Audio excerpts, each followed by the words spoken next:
Hey guys, what's going on? JH Vlogs here, back with another video. I hope you've been doing well and keeping safe. And today I'm joined by Annika from Finpact. Now, to say that Annika's had some success through her time at university, through internships and through a grad job is a little bit of an understatement. And she's very kindly volunteered to come on today and talk to us about her career path and journey so far. On behalf of yourself, I'll let you introduce yourself now if you want to just give a brief outline of your story up to this point. Sure. So right now I am working in finance at a fund, and I am running my YouTube channel Finpact, which gives people stock market analysis videos, investing tips. I started off my sort of journey at LSE back in 2014, and I studied accounting and finance there. And what an amazing experience was that.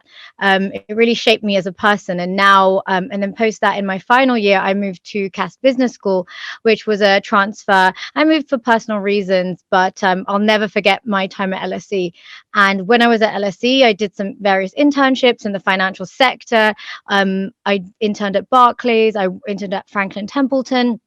And at Barclays, I was in corporate banking risk, and it was an amazing experience to first set me on my financial industry journey, you could say, and see what really suited me in the industry. And then when I moved to Cass Business School, I went and interned at Morgan Stanley in the investment banking department in capital markets. That was an experience in itself. Really, really interesting experience. One I'm very grateful for, but one where I realized investment banking wasn't for me.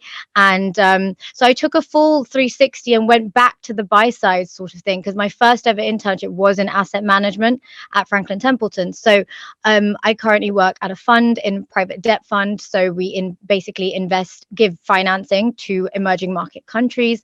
And then I decided that my real passion outside of the work sector was always teaching people, giving people information on what I thought the stock market was like, what I thought a company's fundamentals were, whether I thought their stock market price would increase and why, and what a company's strategy would be to help it, execute itself well in the stock market and be a good investment. So I decided to start my YouTube channel about 6 months ago, albeit I struggled to balance it alongside a full-time job. But I made it a promise that I'm going to post like a lot more and put out all my content, because I spent pretty much all my spare time analyzing the stock market, looking at what's happening in the market, what the sentiment is, and what the hottest new investment currently is being talked about, whether it even is a really hot investment as people like to think it is. Sometimes it isn't. So I'm sure if you ever see any of my IPO videos, I've said things that people didn't expect me to say. So that's one of the things I do like coming to your channel about. It's very transparent. There's no like ulterior motives or shilling or anything like that. It's very clear like what you believe in. You're going to give an honest review, which is something I quite enjoy. Now, I just feel like we've had very different experiences up to this point. So obviously yours will be very data heavy, very analytical driven, quantitative stuff, whereas a lot of the experiences I've had up to this point have been partially that, but a lot more of like the writing side as well, and the more theoretical conceptual side. I don't know if that comes into much of your work. Going to university in London as well compared to out of London. I just wondered if we could touch on some of that stuff. No. So at university, there was a lot of a quant heavy focus. Accounting and finance had a lot of, we had modules like, well, I guess it depends. It varied when I was at LSE, and it varied at Cass, but both had very quant heavy modules. Things like econometrics and things like corporate finance did have, those formulas. When you are, things like CAPM, you had to put in a company's, you had to put in all the information. So it was quite quant heavy, but the part I enjoyed the most was the fundamentals side, the economic side, the way markets and companies were driven by macroeconomic factors, but also on micro levels and on strategy levels, and how the management teams would come together. So I was always interested in the equity story rather than the quant side. I'm not someone who enjoys the quant side. I don't spend my spare time looking at that, but I do know that it is necessary to be well versed in finance, to have at least an idea on how to read financial statements. But that's, again, I feel like that's more fundamental. That's not really quant heavy. That's more looking at numbers and taking a logical approach from it. So that's sort of something that I also learned at university in some of my modules. It sounds like a lot of the being in the library until about 3 o'clock in the morning with like 12 textbooks piled high. notes. Yeah, that happened to LSE. That happened to LSE. I would say less so at CAS, because I think the course had a lot of, I think the CAS courses had more structure, whereas the LSE courses were more traditional, and they were more sort of, I don't think there was as much of a carefully curated structure by the staff there. Do you have one particular module that stands out in your mind, either as being your favorite completely or favorite style of teaching done by a certain lecturer or anything like that? Is there anything that helps you the most today? Let's have a look. What helped me? There's a few that helped me, but I'd say probably my corporate finance modules, because I think the module, I loved the one at LSE. However, I liked the teaching style at CAS more for corporate finance. And the reason I loved corporate finance is because it's intrinsic in what I do, I've always gravitated towards, how companies are valued, how they perform.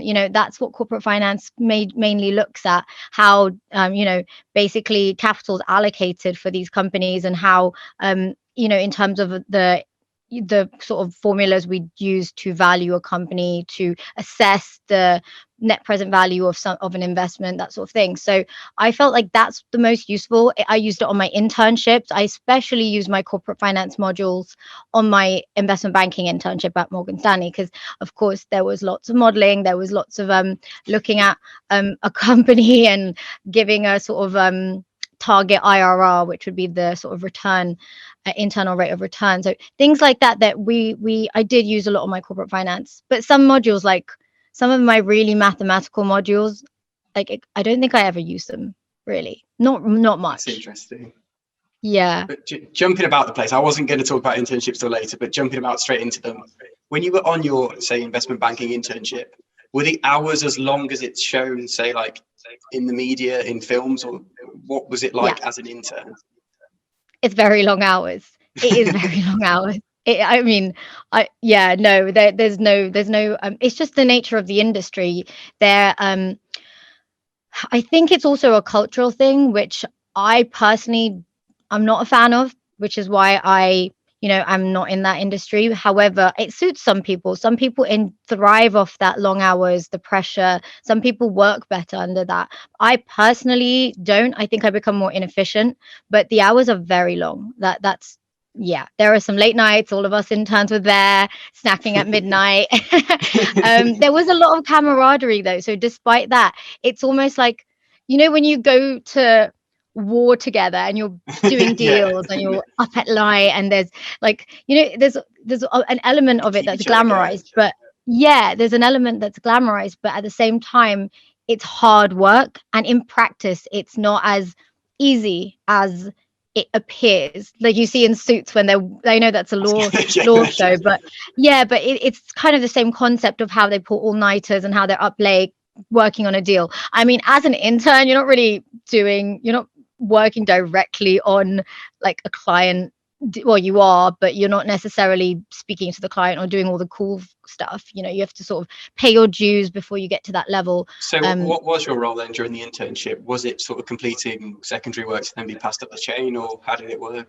So I basically would work on things like pitch books, and I'd look at the LBO models, particularly that was specific to the team I was in. So what I would do is my superiors would give me, hey, can you build maybe a specific slide for this deal, and I would build maybe a capital structure sheet to a slide, or it depended on what the slide was. A pitch book had like 30 slides and it would be very case specific, so I would have to be part of all the meetings, find out about the company, do research in terms of the market, sort of on Bloomberg, and and then input that data into a specific template, and then see if that would work. All just for one slide. This is actually a good point. One slide was a lot of work. Like the number of mistakes. Even if you had a logo slightly misaligned, you'd get told, "Oh, this is misaligned." For me, I'm one of those people. I don't get that. I don't get the why. Okay, it's a logo that's misaligned. So do clients even look at that detail? Maybe they do. Maybe I'll know. Maybe if I was a client, I maybe would. But I felt like there were so many little pedantic details that in hindsight I just didn't get why they mattered. But however, once I realized they did, I feel like when I continued at other places, when I work at my current place, or even on my YouTube business, I'm now pedantic because now I realize maybe these things do matter. It's those So it transferable gave me the skills that you need. skills. Yeah, I didn't get it why I was doing those things, but it's given me the skills that I've kind of use in my current life now. See, I'm definitely finding that it's the things that you think are pointless at the time end up really like building up and helping over the longer term. Yeah, that's very true. Sometimes you don't know how something will aid you in the long term. Maybe it can aid you in ways that you didn't ever imagine. So I think every experience is a good experience. I mean, overall, my experience I'm very grateful for in that internship.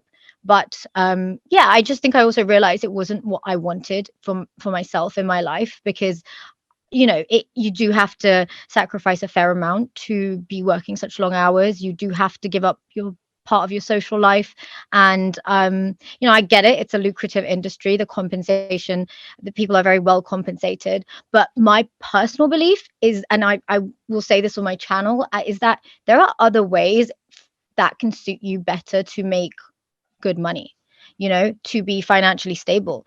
I don't think you have to necessarily exchange your time for an income, Yeah, when I think if I there are was other ways. working, those sort of hours, I think adjusting a logo would be like the least of my worries. I've been missing logos off all over the place. But it sounds interesting. Yeah. It sounds Yeah. like have you read the book for the 4 Hour Work Week at all? Is that something you've come across? I've heard of it. No, I have heard of it. And I think the concept is sort of what I said about how you Yeah, should be working smart for your money rather than hard. And that internship also made me realize that I had a thought. Imagine putting all those hours that an intern puts in to an internship. They're not building anything for themselves. They're not building a business for themselves. They're not building their own safety net, you could say. And this isn't even applicable to that internship. It could be any internship or any job which requires lots of hours, which I have seen in the corporate world. If you put those same amount of hours into your own business or your own sort of projects, then by laws of probability, at some point it would succeed. yeah. It just would. Again, that's one of the other things it mentions in this book. It has some good points, has some bad points, but it talks about this idea of what are you building towards. So jumping topics again completely back, because great structure of this video. Looking at different experiences at university, I know that Reading's very campus orientated, particularly there's one central hub that people tend to operate around, or one or two. Was it the same at CAS and LSE, or has it been slightly different? Yeah, I think it's been different. It's not really a typical campus university experience. I mean, no, and I didn't feel that. I envied my friends who did have that campus university experience. However, there were advantages to what I also had both at CAS and LSE. So number one, being in central London, you have the option to go out for, internship, networking events, go to banks and Was there lots of schemes run, was there, in London? Because I know we have like the occasional ones that are put on by the university, but outside of what's done there wasn't really anything. Did you have many opportunities like that? Yeah, there were so many opportunities outside and within the university. In fact, I mean, LSE and CAS were very, you'd say target universities. They were, I mean, CAS was a business school and LSE was, well, LSE, right? So it's known for that. So yeah, there was that campus uni element we didn't have. However, we did have a lot of careers fairs. There were so many societies. The ones at LSE were particularly strong for banking or whatever, finance sector societies. And we always had, because it was such a target university, banks and corporations would always come to LSE, and they had specific programs specifically for LSE students as well. So that was really a big advantage, because I feel like I was straight away immersed in that, doing internships, applying for things. That culture was there. Whereas I know in other universities, sometimes you may not be immersed in that because people around you aren't necessarily applying for things. Or maybe they are, but the way at LSE is that come term time, it's not just exams, it's applications as well. And they're taken as seriously, if not more than exams, if that makes sense. Yeah. 100%. I get that. Like we've had a bit of that at Reading. There was one scheme that was like specifically run for Reading students, but that was more again first year to get you immersed into it. Whereas I've seen there's some people that are very dedicated to getting out there, getting the job. Like I said, it's exams and like applications go hand in hand. Whereas others, there's a lot less. So it's a lot more relaxed. It's more about like enjoy the experience and watch the flow go. It's funny you say that, because at CAS, I felt that when I came to CAS initially, at least for undergrad, I was one of the few people in first year who was like, spring weeks, right, I'm going to apply for spring weeks, because I did two. I did one at Morgan Stanley and Bank of America. Actually, that's how I got the internship. I converted my spring week. So yeah, no, I was telling people, oh, spring weeks. So that kind of, and I realized no one, well, not no one, but a large majority of people didn't know what they even were, and that support they got later on, but they didn't realize how important. I was very adamant that they were super important to at least apply for the opportunity, because then you get a sort of fast track interview chance for the internship. It does seem a lot like it's compound. Like the earlier you can get experience helps you to get the next bit, which helps you get the next, which helps you get the next bit, rather than just jumping straight in.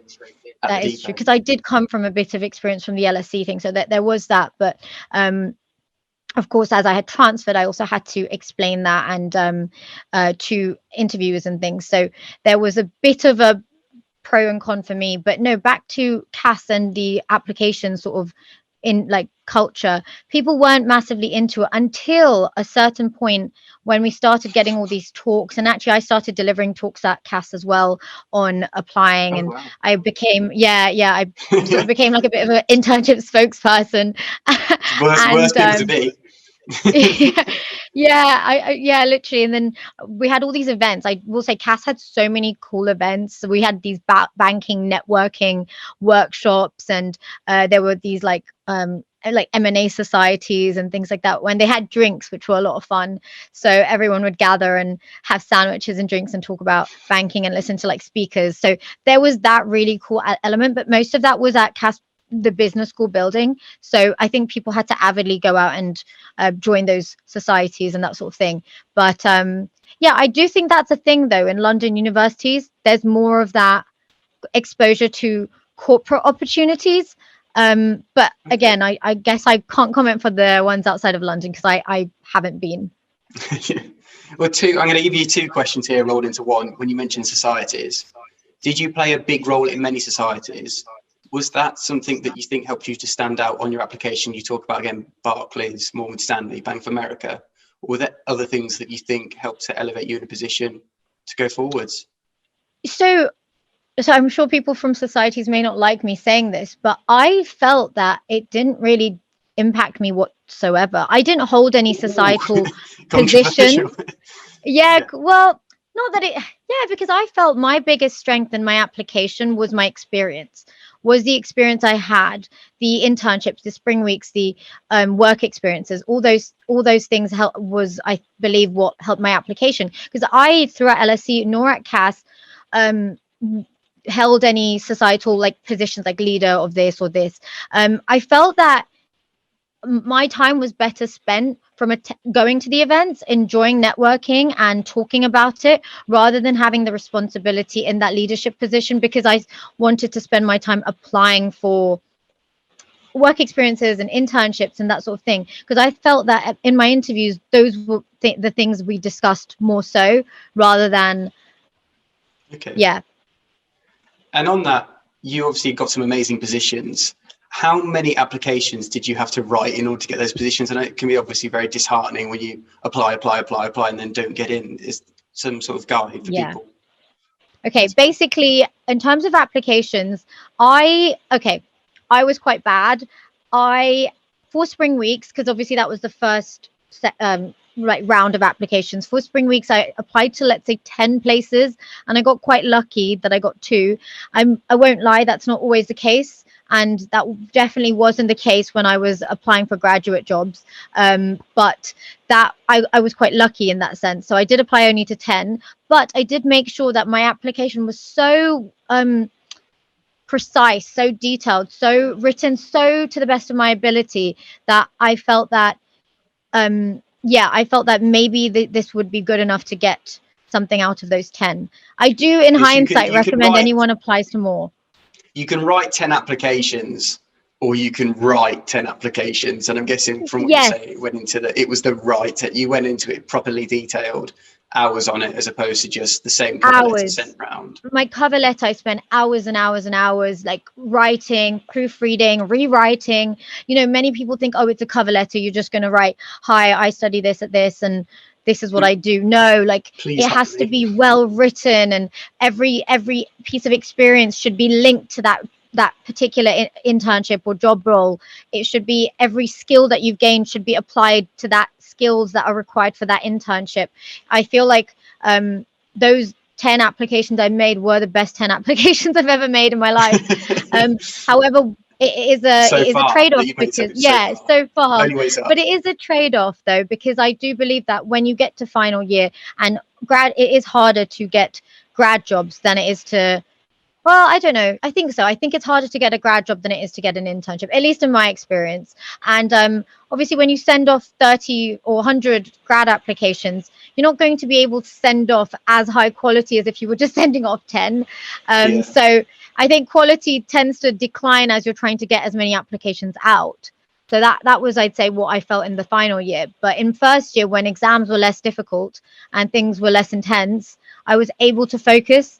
Which is why when I got my spring week, I was so adamant on trying to use that spring week to convert it into an internship, so that relief of spring sort of internship applications was sort of off my shoulders in second year. Yes, that is one of the things. Again, if you perform well, you can tend to get the next role, can't you? When you say you went so hard to get that, what was it you think set you out above and beyond? Was it particular work ethic? Was it extra work you're putting in? Was it working on a weekend? I don't think it was. No.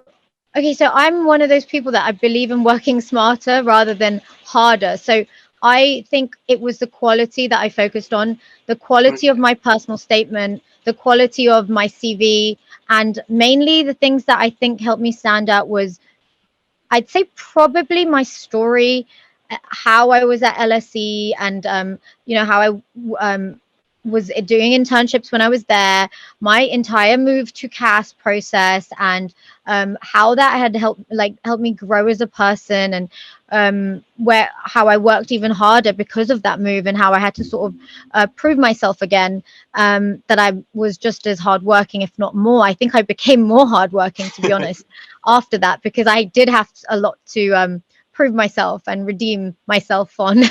And then when I did, you know, apply, I'd say I highlighted all my experiences, because you know, which job offers I did get at LSE, what internships I did, what I learned, how that has shaped me as a person today, how CAS has helped me, how that course is more suited to me. And I also emphasize language skills, because that's something that I think they do value, because I speak 5 languages, so I did emphasize that. Which 5 do you? Yeah, so I speak. So I feel like I'm cheating with 2 of them, because they're 2 of the languages are Indian ones, and I am originally Indian. But basically, French, Spanish, and then Hindi, Gujarati, and English. So that adds up to 5. But I did French and Spanish for A levels, and I kind of continued them with external courses at university to a point of fluency. So actually, the job I got after I finished university was actually one where I got to use my languages. So that was very cool. That is very cool. This is a complete different tangent. I can only speak English. The one thing I wish I'd have spent more time on, well, I spent 10 years trying to learn French. I've never mastered it. I've never been particularly good at it.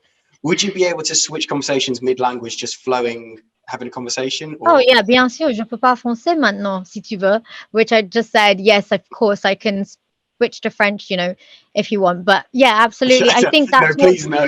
this interview that's what's important when it comes to languages. I think fluency is where you are comfortable enough to have a conversation with someone with confidence. I don't know every technical word, and you know, don't get me wrong, I have friends in Paris, and I went there for a party, and when I was everyone was speaking French, there were times, you know, that most of it I did understand, but there were times people speak very quickly, and the accent, you know, I can't understand everything in that circumstance. So would you call me fluent? I mean, I believe yes, so because I can understand the majority. It's only when it's spoken really quickly with maybe a very strong accent that I can't understand, that I didn't necessarily learn when I was studying. But I think that's even with anything. That's with any language. But again, so that's the difference between fluent and native, isn't it? Yeah, you're right. Actually, yes, that's exactly it. Yeah. So yeah, that would make me fluent, not a native. Yes, correct. But going back to what we're talking about, you said work smarter, work harder. Personally, I've had a very different university experience given the pandemic and what's happened, in that my first year was all on campus and you just turn up and go to the lectures, whereas like now, obviously, a lot of it's online. What was the work like? How many hours a week would you say you were working? Did you have lectures spread equally throughout the week, or did you have more on a certain day? And as for your workflow, was it very much like there was very intense periods and then more relaxed periods, or was it more of a constant level across the year? Yeah, I think again, it varied at both at LSE and at CAS. I think LSE started off very relaxed, and then by exam time it was like all-nighters, intense periods, being at the library till like 2 a.m., 3 a.m. when LSE library was such good memories for me. There was just such good memories there. Like pulling all-nighters with friends, studying, being in it together. Sounds so fun. That was fun. Yeah, I mean, technically, I don't know, was it fun? But yeah, I mean, I always look back and it makes me happy to look back at that. But at CAS, I'd say the work was more balanced. So I'd say there was no the chill period that I had at LSE in the beginning. That at CAS, I think we started with work from day one, and that intensity was there, but that intensity was not as high around exam time as it was for CAS time, as in when I was at LSE, sorry. So yeah, I don't know, I think I preferred the balance at CAS, but then I do love some of the memories I made from the LSE's intense periods. But it's like you say about that being in the trenches when you're all in it together. Yeah, literally. I mean, it reminds me of my experience at Morgan Stanley. Again, a very positive one, because yes, it was intense, but you're all in the trenches together, and you make lifelong friends. Stronger. Yeah, and you make lifelong friends. I think at both at university and at in these internships. I mean, I'm in touch with people from my internships at LSE, people from internships at CAS. They're some of my really, really good friends today. And I think that's because we went to the battlefield together, and we like learned things together. I think I'm always going to be grateful to Morgan Stanley and any of the banks I worked at for that. Now, but where I'm at now is different, where I want to be. I'm going to put you in a horrible position here, and I apologize in advance. Go for it. If you could have picked to only have had your time at LSE or only have had your time at CAS, which one would you have chosen, and which one was your favorite? Easy. It was, this is hard. Easy. Okay, so I think it is kind of, it's easy, but then I think about all the experiences that, okay, so I'd say LSE, because that shaped me as a person. So what you're telling me is that you hate CAS? No, I love CAS. I'm joking. I'm completely joking. I loved CAS. Actually, so this is why it's a complicated question. So I'm going to give you a straightforward answer. LSE was very personal to me. I wanted to go there my whole life. I actually had an unconditional offer, which many people don't know. Wow. At UCAS, yeah, I had an unconditional offer. So technically, I could have gotten any grades, but I didn't do that. I made sure I studied. Yeah, I didn't want to destroy my CV or something. But basically, that was somewhere that I had dreamt of going as a kid, and going there in practice, life happens, and you don't things that personal life happened that led me to move. So, but irregardless of all that, LSE was so fundamental in who I am as a person, how I think, how ambitious I am, where I want to be. It was so much a part of that. And now the reason I say this, my time at CAS was so amazing because of who I've become from LSE, the work ethic, the discipline, the drive that LSE instilled in me, I'd say was translated into my experience at CAS. When I was at CAS, I was there. The minute I joined, I was applying for spring weeks. I was trying to make sure I got my grades online. And, I think I would have been a completely different person if I hadn't gone to LSE. But then my story is a bit different. But who has a normal story? Who has a normal I think we need to normalize not having a normal story. I think sometimes whatever your story is, even if it's a normal story, if it's not a normal story, it can lead you to where you're at now in life. I don't think I would have even considered, building a YouTube business whilst working. If I was maybe at LSE, maybe I would have been in that, I don't know. I think what decisions you make are all kind of, they make sense as time goes on. I mean, I'm saying this so long-winded way, but what I'm trying to say is that if I didn't have LSE and if I didn't move to CAS, I would have never known what it's like to work in investment banking. If I didn't know what it's like to work in investment banking, I wouldn't have known that industry didn't suit me as a person, but I know it suits a lot of people. But I would have not have known that actually I wanted to do this with my life. So actually, I don't think Finpact would have been there if I hadn't had all those experiences. So yeah. A very well-rounded answer. Thank you. Thanks for that. On the theme of horrible questions, just to get them out of the way, and because I'm being particularly mean, if you could go back and turn the clock on one thing and change it about the path or about your journey up to this point, what would it be? That's so hard because my previous answer said that basically everything led me to this point. I'm being mean here, but pressure makes diamonds. The thing is, am I allowed to say nothing? I don't think I could change anything. How dare you say nothing? How dare you? The thing is, I can't change anything because where I'm at right now is in the place I've always wanted to be. And I think I keep mentioning, but taking the courage to start Finpact, which I want to be, which I'm launching as a business, it's not just about my YouTube, it's about what else I can offer, in terms of the education services, the entertainment services, the support groups on Discord and Patreon and all those different things. All the projects I'm working on right now as Finpact as a business is so integral to who I am now, but I don't think I would have even come to this realization if I hadn't had the credible experience in finance, banking, and those universities to get me to this point.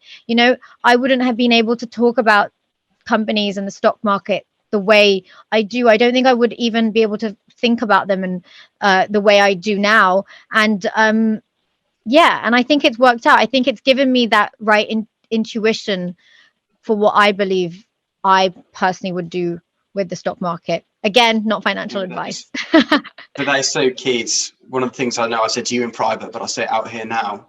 And it's such an untrusted space. There's so many experts that don't really have any of that grounding. I feel like when I come to your channel, a lot of it has been well researched. Like, you're not, again, trying to get me to buy something or trying to get me to do something. I feel like you're giving me honest advice. And from somebody in the property sector who knows that can happen in their own industry. I say I'm in the property sector, I'm just starting out. But I mean, you've probably seen the adverts about how to get £3 million worth of real estate for free. Or it's like the same. Completely. That's a really good point you say. On my channel, a lot of people think my videos are just going to be buy this, but no, absolutely not. I'm not going to tell anyone buy this. First of all, I'm not a financial advisor. Second of all, these are my opinions. So what I do like to keep on my channel is that I say what I'm doing. And that, for example, there was a Deliveroo IPO, and Deliveroo is a great company, but we were at a market top. The market was at a bubble. They were doing an IPO. They were going to get great, prices. They were going to go into the market with high prices. And I did say that my personal opinion is that, it's had the pandemic in its favor. Is it overvalued? Potentially it could be. I personally am not investing. However, if you want to, these are the directions of how you can do that. But I personally am not investing. That's just what I said. And people didn't expect that. People thought I would be like, yeah, buy, IPO, biggest IPO after, I think it was Royal Mail in 2013. Yeah. So I said that and people didn't expect that. And then, not trying to say I told you so because I'm not a financial advisor, but the price tanked after the shares were listed and it went down, I think 30%. So investors lost, I think, around that much in the initial IPO. And people think, YouTubers are just going to say, buy this, this is going to do well. That's not always the case. Sometimes being a good YouTuber, being transparent is about also saying what you don't believe in and what you aren't personally buying or what you're skeptical of. Albeit you could be wrong. You know, many times I'm sure I am often wrong, don't worry. Yeah, me too. We all are. Who actually can predict the market? No one can. However, people can make informed decisions based on their research for themselves. And mine, everything I talk about is what I personally am doing. So whether people want to do their own research based on what I'm doing, that's a different story. But yeah, that's why I keep it like that, because I just could not imagine telling someone to buy something and you're not doing well and someone losing money or something. It's that sleeping at night afterwards, isn't it? Is that, yeah. Yeah, exactly. I can sleep at night because of this approach, and this just general just who I am as a person. Well, thanks very much for coming on today and answering those questions. I know a couple of them were mean, but I really appreciate your time. If people want to find out more about you, I know we mentioned Finpact at the start, but do you want to just tell people again where they can find you on the internet? Yeah, just follow my YouTube channel, subscribe to it, and I post new videos every single week. Hit that like button if you do like my videos, as it helps me out. And yeah, and this one today. Yeah, and like this one today, and subscribe to my friend Joe. So yeah, for amazing university tips and on careers. So thank you very much for your time, everybody. Thank you very much for watching, and have a wonderful rest of your day.